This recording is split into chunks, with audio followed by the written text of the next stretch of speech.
Okay, welcome back to Adelante-Chicago. Baseball season has kicked off, and with it, a list of programs and projects to help the team's growing Latino fan base. So joining us to tell us a little bit more about it, White Sox Charities, is Christine O'Reilly. She is the White Sox VP of Community Relations. There she is. Always nice to see you. Hello. How are you? Wonderful, wonderful. Great. It's nice to have you because it's so exciting. I was reading through some of the information that was sent to me, and the Latino fan base for the White Sox has grown in the last 10 years. Huge. It's exploded, really. It really has. I think the last time we did some surveying, we're at about 17%. Wow. Hispanic in the ballpark. So we're so excited about that. And I hope that means that, you know, those are fans for life, that it's not just that they're coming one time, that they're really becoming just fans of the team and the organization. It is a fun experience, and I'm wondering how much does it have to do with the players? You know, everybody feels that sort of connection with, like, Jose Abreu, for example, who speaks the language. And so I wonder how much of that is coming from the players themselves. You know, I certainly think the White Sox have just such a long legacy of really amazing Hispanic players. I mean, going all the way back to Minnie Minoso, you know, the iconic Minnie, and Louis Aparicio and Ozzie and Alexei Ramirez. And now you look at the players on our team, and Jose Abreu, as you said, Rookie of the Year 2 years ago. So I certainly think that there's that connection. I like to think, though, that that might bring people to the ballpark the first time, but I think the experience that they have at the ballpark and how welcoming the ballpark is brings people back so that they really become regular fans. Okay, and you talk about the experience, and one of the things that I liked is that you've really tried to tailor the food to what we would like as Latinos, right? So my favorite are churros, which are big. Yes, yes. What else are you bringing into the ballpark? Well, we have the elotes, the corn off the cob, and we have a taco stand, and we have, that's a big deal, like to try, that's, you know, the ballpark's known for our wonderful food. And so really trying to bring in some cultural tastings that make people feel really comfortable. And we also do our theme nights. You know, we have Dia de la Familia coming up. We honor Hispanic Heritage Month in September. We always do some activations and some fun things in the ballpark around Cinco de Mayo.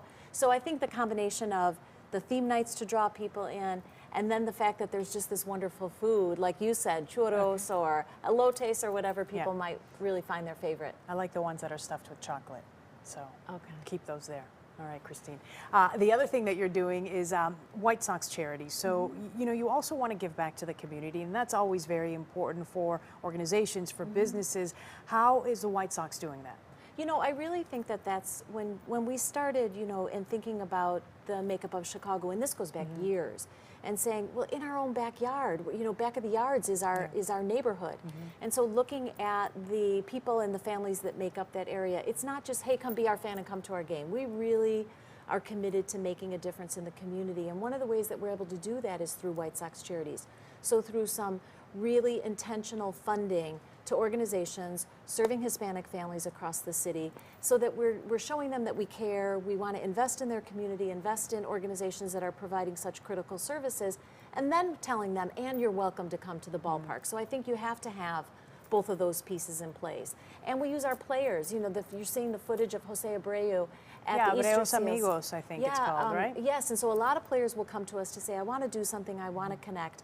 Jose has this just innate sense of compassion for kids with special needs. So we went to Easter Seals, with whom we funded them. We helped build a White Sox field at the school over on the west side of the city. And so Jose went out there, brought other players with him, and has done amazing connections. He brings kids with a diagnosis of autism to the ballpark and gives them an opportunity to develop their social skills. And then they have the opportunity to meet Jose. So it's programs like that that I think really show, kind of shine a light on what the organization is about. Giving back to the community, welcoming people to the ballpark, and then engaging players in that really meaningful personal connection. It's a good connection and a good combination. So if people maybe turn out and go to a game, how can they also become a part of White Sox Charities? How can they help? Is there anything that they should be doing? Well, certainly we have so many different events. In fact, on May 14th, we have a great event, and it's really designed for families. Teams on the road, but we open up the ballpark and fans can come and buy a ticket to spend an hour on the field. So you can warm up in the bullpens and play catch in the outfield, go to home plate and get your picture taken, go into the clubhouse to have a tour, and all the while on that same day we do this amazing garage sale. So whether people want to come out and spend an hour on the field with their family, it's such a great, and Mother's Day and Father's Day is coming up, Right. so it's a great gift option for people. And then it's the garage sale where people can shop and take home the crazy hats, bats, jerseys. I mean, I always laugh when people want to buy the hat. Yeah. And it's like all salt crusted from the sweaty guy, and the people are trying them on. Oh, wow. But there's just, so that's May 14th, and people can go to whitesox.com. That's a way to support White Sox Charities. But people, we also have this amazing volunteer corps where we ask fans to come and sign up and serve with us shoulder to shoulder in the community. In fact, on May 7th, we'll be at Sawyer Elementary School in Gage Park. Oh, that's great. And we'll be doing a beautification project at the school. So there's so many ways All that right. fans can connect with us. We will check them all out at whitesox.com. Yes. All right. Thank you, Christine. Nice Thank to have you here. Thank you.